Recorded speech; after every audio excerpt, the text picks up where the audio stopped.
El reconocimiento de los derechos de las personas trans está siendo una batalla central y bueno, la nueva ley que se impulsaba gracias a la lucha del movimiento de las personas trans a lo largo de los últimos años, bueno, pues está recibiendo ataques de la derecha y de otros sectores que se dicen de izquierdas y feministas, pero cuyos argumentos se parecen mucho a los de la derecha reaccionaria. Hemos preparado un reportaje sobre este tema que nos trae Paloma González. Adelante. La historia de la lucha trans ha sido siempre una historia desde los márgenes. Ya en 1973, en plena ebullición del movimiento LGTBI en San Francisco, Silvia Rivera y otras mujeres trans denunciaban la indiferencia del colectivo homosexual cis blanco hacia las trabajadoras sexuales, las migrantes racializadas y las presas. En España, a pesar de esta discriminación, las personas trans encabezaron las primeras manifestaciones del orgullo en Madrid y Barcelona en 1978 contra la ley franquista de rehabilitación y peligrosidad social. Ahora, en pleno siglo XXI, su pelea por la visibilidad y la despatologización está a punto de saldar una deuda histórica. La ley trans, acordada entre Unidas Podemos y PSOE al inicio de la legislatura, supondría una conquista de derechos sin precedentes desde que en 2018 la Organización Mundial de la Salud diera la razón a estas personas eliminando la transexualidad de la lista de enfermedades. El Estado español dejaría de estar así a la cola de Europa en cuanto al reconocimiento legal del género. No obstante, el colectivo trans nuevamente ha encontrado oposición dentro de algunos sectores del movimiento feminista, que temerosos de perder sus privilegios tratan de dividir la lucha para debilitarla. La propia ministra Carmen Calvo, entre otras representantes de los socialistas, se pronunciaban en este sentido estas últimas semanas. A mí me preocupa fundamentalmente la idea de pensar que se elige el género sin más que la mera voluntad o el deseo. Duele escuchar algunos argumentos enormemente crueles. En 2019 hubo un acuerdo incluyendo al Partido Socialista. Decía exactamente lo mismo que lo que dice la ley que ha elaborado el Ministerio de Igualdad. El proyecto de ley propuesto por el Ministerio de Igualdad abría consulta previa al pasado 30 de octubre, llegando a recoger casi 70.000 respuestas. De ellas, el 96% se mostraba a favor de esta norma que incluirá la autodeterminación del género a partir de los 16 años sin necesidad de un informe médico o de someterse a un tratamiento para cambiar la apariencia física. El borrador contempla de esta manera eliminar los requisitos que establece la actual Ley 3/2007 para el cambio del sexo registral, en concreto el reconocimiento de la disforia de género por parte de un psicólogo, y propone unas normas básicas y comunes en diferentes ámbitos: sanidad, empleo, educación y justicia. También contempla la elección de prisión en los casos en los que la persona trans considere que el tratamiento conforme a su sexo registral puede poner en riesgo su vida dentro del centro de internamiento, y la garantía jurídica para las víctimas de violencia machista de que la rectificación de la mención registral relativa al sexo no librarán de las obligaciones judiciales contraídas con anterioridad. De todos estos detalles del borrador y de la lucha transfeminista a unas semanas del 8M hablamos hoy en Contratiempos.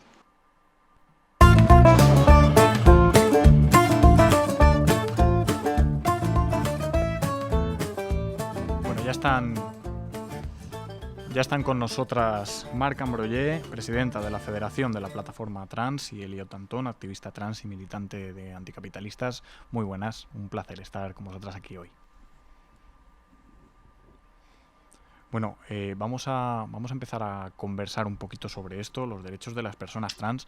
Bueno, parece de perogrullo, ¿no? Pero no ponen en cuestión otros derechos, pocos derechos lo suelen hacer, si acaso cuestionan privilegios, porque una ley que viene a dar más derechos ha generado una ofensiva, como la que adelantaba el reportaje y hemos visto, tan desproporcionada, ¿no? Culpabilizando de hecho a un colectivo, bueno, como el de las personas trans, que ha sido discriminado históricamente. Mar.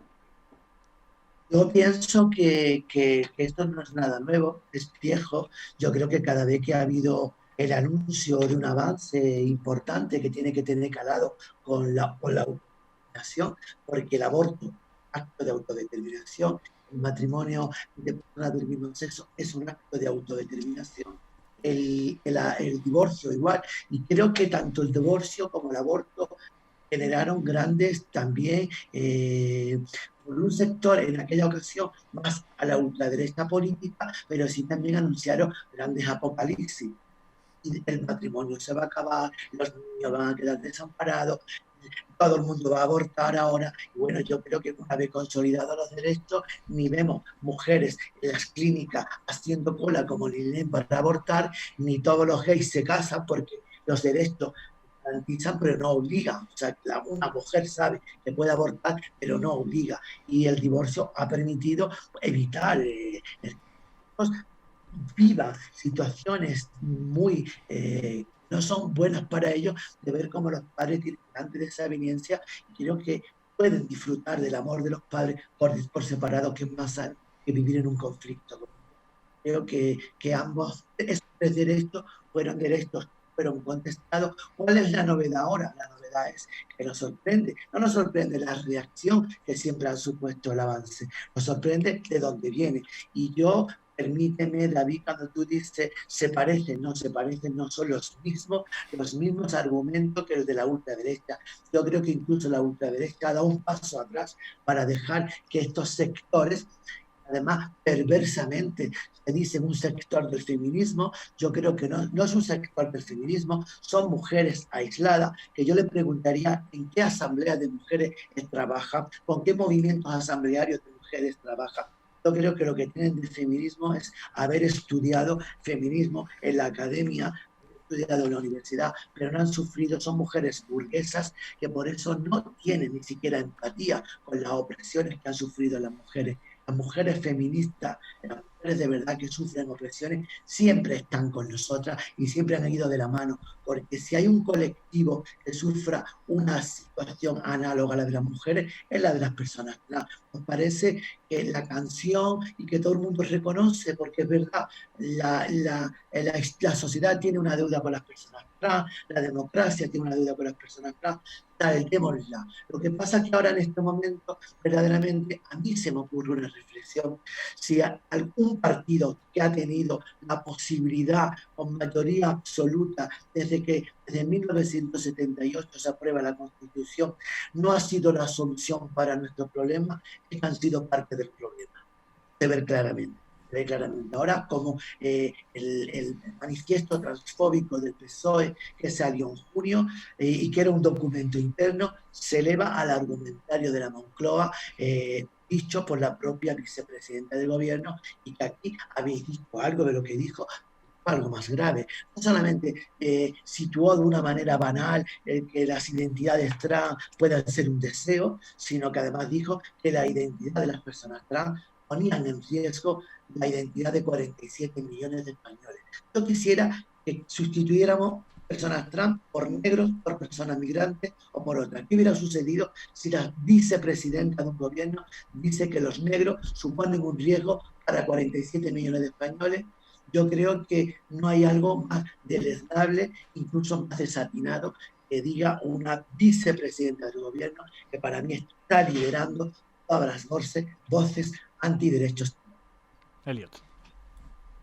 Sí, me parece que en cuanto a los cuestionamientos que se hacen por parte de los sectores más a la derecha, en cuanto a que se apruebe la ley trans, me parece que viene del miedo a un cuestionamiento de unos privilegios que ciertos estratos sociales o colectivos han tenido durante mucho tiempo y que ahora se está poniendo en cuestionamiento, ¿no?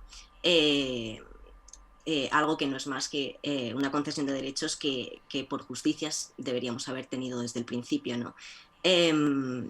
Entonces ese miedo lo canalizan a través de lo que siempre han hecho, ¿no? El odio hacia colectivos que siempre hemos estado discriminados históricamente y bueno, por parte de ciertos grupos que se autodenominan feministas, me parece que lo que tienen es un análisis completamente erróneo y absurdo de lo que es el feminismo. No tengo otra manera de explicarlo. Sí, porque además, fíjate, Elio, que dice muchas veces, las mujeres trans vienen a borrarlo a las mujeres, pero qué cosa más absurda. Y las mujeres suponen 24 millones de personas en el Estado español y las mujeres trans no llegamos ni a 75.000. ¿Cómo 75.000 personas van a borrar 24 millones? Y además también los derechos reconocerle derechos a quien no los tiene, no es quitárselo a quien no los tiene, es extendérselo a quien no los tiene. Esta ley tampoco viene una ley ni de privilegios ni de derechos nuevos. Tan solamente queremos acceder en igualdad de oportunidades al trabajo, a la salud, a la educación, al deporte, a que la protección de las infancias, que ya el Estado las protege contra el maltrato, contra una situación de higiénico-sanitaria no adecuada, ante el asentismo escolar. En todas estas situaciones interviene el Estado. Lo que queremos es que también intervenga el Estado cuando se está vulnerando el derecho de un niño o de una niña trans. Eso es porque además en la propia Constitución está fijado el libre desarrollo de la personalidad, y por otro lado España también tiene firmado un tratado, muchos tratados internacionales, entre ellos el de la Carta Internacional del Niño, donde dice que ante cualquier circunstancia debe prevalecer siempre el interés superior del menor. Lo que no queremos es que dejen con inseguridad jurídica a las personas trans. Algo al revés. Fíjese que siempre ha dicho la señora esta que tenemos que ver la inseguridad jurídica. Inseguridad jurídica es la que estamos viviendo las personas trans. Inseguridad jurídica cuando no tenemos derecho a una identidad legal en situaciones que están marcadas en los estándares europeos, o en situaciones cuando no tenemos acceso al mercado laboral, cuando los niños están desprotegidos, cuando tenemos agresiones verbales y agresiones físicas y quedan impunes. Esa inseguridad jurídica es la que hay que subsanar en medio de un marco que venga a garantizarnos el acceso en igualdad de condiciones, pero a protegernos también de la discriminación. ¿Qué avances tiene la norma? Es decir, con respecto, por ejemplo, Pues a la ley de 2007... La norma viene a blindar pues, los derechos que ya reconoce la propia Constitución. Cuando la Constitución dice que todos somos iguales, eso también es un eufemismo, porque Donald Trump sufre no de paro, sino de exclusión laboral, que es distinto al matiz. Paro es yo tener acceso al mercado laboral y por cuestiones coyunturales, como el resto de la ciudadanía, estoy en paro, hay una crisis, hay menos trabajo, he tenido un trabajo, lo he perdido, eso es paro. Y ahí está a cal y canto cerrado el acceso al mercado laboral. Hay un desajuste en, como hemos dicho anteriormente, la Organización Mundial de la Salud despatologiza las identidades trans y no es posible todavía tener protocolos de atención patologizantes. Porque a día de hoy la norma de 2007 requiere, ¿no?, de un diagnóstico de disforia de género y años de tratamiento, incluso en este sentido, ¿no? Elliot. Exactamente. Y me parece que esto es un ataque a la dignidad de las personas trans, pero en toda regla y muy claramente, la verdad. Que tengamos que dar cuentas de que cómo es nuestro cuerpo o qué tratamientos médicos hemos llevado a cabo, etcétera, para poder acceder a algo tan simple como es decir quiénes somos realmente, si somos el género que seamos en nuestro nombre, me parece un ataque a la dignidad de una persona y a su intimidad y a su integridad. Sí, pero además, Elio, aparte de hacer un ataque, vulnera la jurisprudencia europea. Fíjate, la propia Organización Mundial de la Salud, que no tiene que ver nada con un estamento jurídico, 2014 le dice a todos los estados del mundo no exijan requisitos médicos ni tratamientos médicos a las personas trans para acceder a la identidad legal. En 2015, la Comisión Europea, a través de una directiva, dice lo mismo.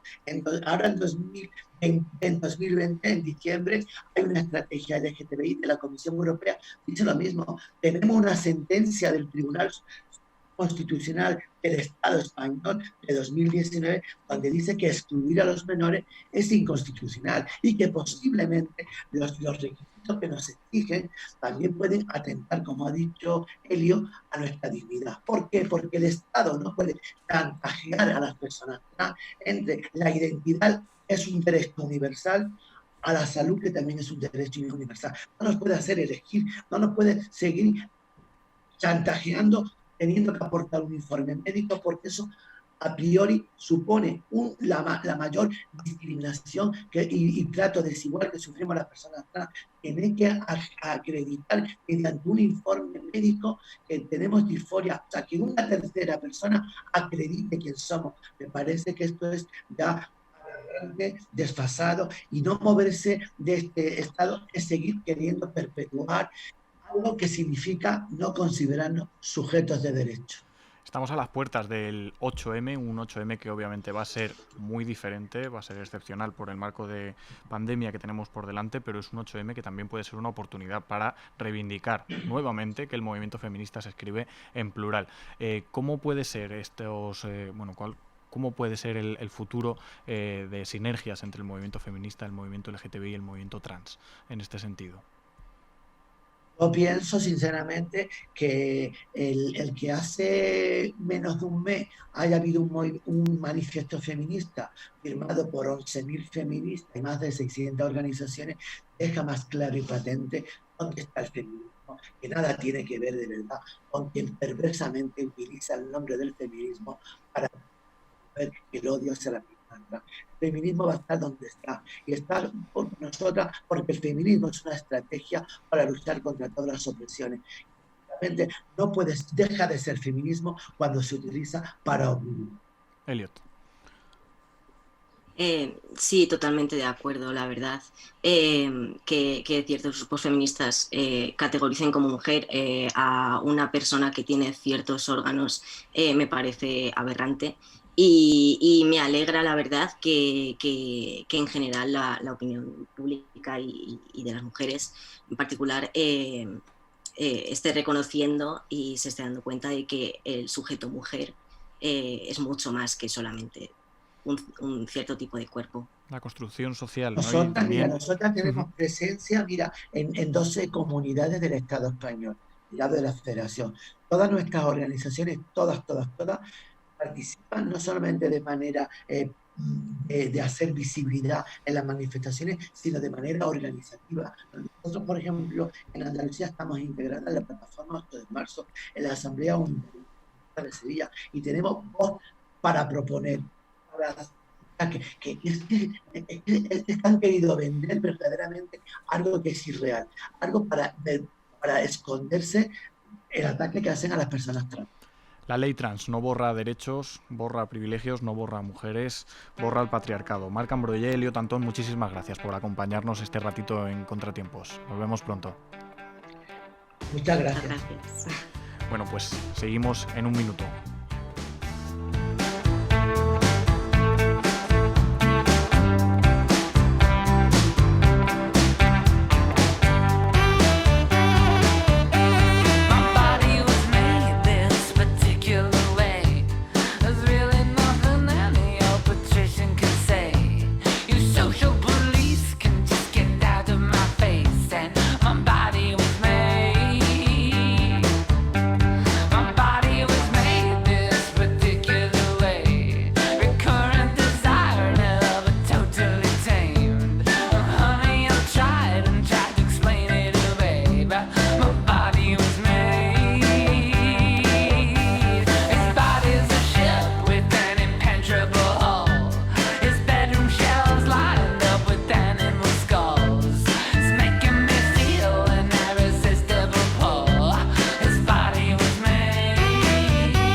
Si no habéis podido estar al tanto de la actualidad política o queréis desintoxicaros un poquito de lo que es la caverna mediática y los bulos que hemos estado viendo y la campaña de estas últimas semanas, damos la bienvenida a Nerea Fulgado, que nos va a acompañar y ayudar a hacer un pequeño resumen de lo que ha sido la actualidad de este mes de febrero. ¿Qué tal, Nerea? Muy buenas. Hola, muy buenas.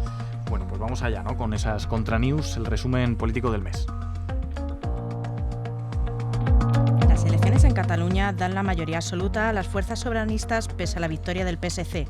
Con una fuerte abstención motivada por el coronavirus, los comicios celebrados el pasado 14 de febrero dieron la victoria en votos al PSC, si bien empató en escaños con Esquerra Republicana con 33 diputados. Junts per Catalunya obtuvo 32. En cuanto a los apoyos en la derecha nacionalista española, los resultados de estas elecciones han evidenciado el grado de descomposición de Ciudadanos, que tras ganar las elecciones con 36 escaños en 2017, ahora se quedan con 6, y del PP, que vuelve a empeorar sus resultados quedando con 3. En contraposición, Vox ha irrumpido con fuerza como pronosticaba las encuestas, con 11 escaños. Los comunes, por su parte, han mantenido sus 8 diputados, mientras que la CUP obtuvo sus mejores datos históricos con 9. Toca ver ahora cómo será la conformación de ese gobierno, si se produce la renovación del gobierno bipartidito entre Esquerra y Junts per Catalunya, cambiando el liderazgo de los segundos por los primeros, o si se dará un acuerdo de gobierno entre las fuerzas independentistas, o si el PSC logrará pactar con En Común y Esquerra Republicana. La brutalidad policial enciende las calles en diversas ciudades del estado. A comienzos de febrero, varios agentes de policía paraban a 3 jóvenes por su estética en la calle Atocha de Madrid. Les propinaron varios golpes y detuvieron a uno de ellos violentamente, mientras la policía agredía y lanzaba al suelo a una amiga del joven detenido. En Arrecife, Lanzarote, 2 policías municipales golpeaban a 2 personas que grababan una detención, terminando con una de ellas desplomada en el suelo. En Barcelona, los Mossos cargaban contra manifestantes que intentaban paralizar un desahucio ilegal a una familia con 3 menores. A estos sucesos se suman los ocurridos el fin de semana del 12 al 14 de febrero en Linares, la ciudad con más paro de España. Tras un brutal ataque de policías fuera de servicio a un padre y su hija, vecinos y vecinas de la localidad de Jaén salieron a las calles a protestar contra el incidente. A pesar de que los 2 policías fueron detenidos a la espera de juicio y apertura de expediente, los manifestantes estallaron frente a los juzgados donde iban a declarar los agentes. El propio cuerpo ha reconocido haber disparado con fuego real, según ellos por error, contra un joven ahora hospitalizado que resultó herido con balines. Protestas en defensa de la libertad de expresión ante la detención e ingreso en prisión del rapero Pablo Hasél. A los anteriores episodios de violencia se suman los acontecidos desde el encarcelamiento del rapero Pablo Hasél el pasado 16 de febrero. Miles de personas salieron a las calles ese día y el siguiente en distintas ciudades del Estado español para manifestarse en defensa de la libertad de expresión y la amnistía de los presos políticos. En todas ellas, el Gobierno ha respondido con violencia policial extrema, que ha dado como resultado diversas personas hospitalizadas. Una de ellas ha perdido un ojo tras recibir el impacto de un proyectil disparado por los Mossos d'Esquadra. El PSOE paraliza el debate en Consejo de Ministros y posterior votación en el Congreso de la Ley Trans. La nueva ley sobre los derechos de las personas transgénero que prepara el gobierno español ha generado divisiones en el gobierno de coalición. A iniciativa de Unidas Podemos, el gobierno presentaba la primera semana de febrero el borrador de la llamada Ley Trans, una norma para proteger y promover los derechos de estas personas. El texto, que todavía debía ser debatido por el Consejo de Ministros antes de presentarse a debate en el Congreso, enseguida suscitó voces críticas dentro del PSOE que alegaban inseguridad jurídica para las mujeres cis. Precisamente, el pasado 18 de febrero se filtraba un informe interno favorable al Ministerio de Justicia en 2018, afirmando que el cambio de sexo registral sin requisitos no genera inseguridad legal alguna. Mientras tanto, el texto sigue en un cajón, ya que los socialistas impidieron el debate en el Consejo de Ministros, anunciado por igualdad para el martes 23 del proyecto de ley trans y LGTB.